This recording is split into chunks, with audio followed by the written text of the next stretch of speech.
Welcome to our channel. Today we how to configure ActiveCampaign for email segmentation and scoring. Complete guide step by step clearly. Begin by logging into your ActiveCampaign account.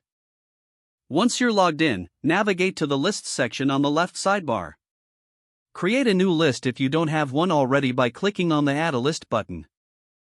Fill in the required details such as the list name and company information. Now that you have your list ready, head to the Contacts tab. Here, you can import your contacts if necessary.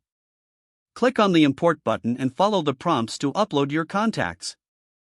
Next, it's time to set up your segmentation.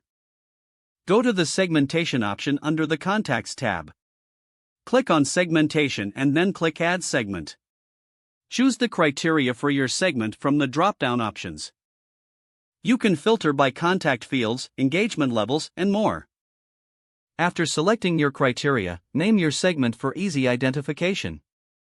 Now, let's set up scoring. Navigate to the Contacts tab again and this time click on Scoring. Click on the Add Score button to start creating your scoring rules. You can define scores based on contact engagement, like email opens or link clicks. Set positive scores for desired actions and negative scores for undesirable actions. Once you've defined the scoring criteria, click Save to apply it. You can combine segments and scores for more targeted campaigns. To do this, return to the Campaigns section and create a new campaign. Choose your segment as the recipient list for your campaign. Customize your email content as needed.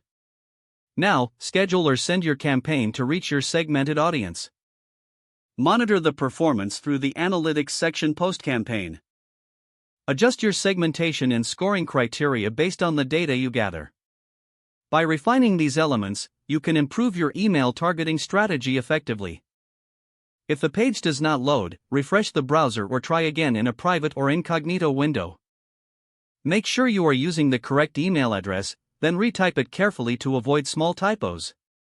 If your password is not accepted, use the Reset option and create a new strong password you can remember.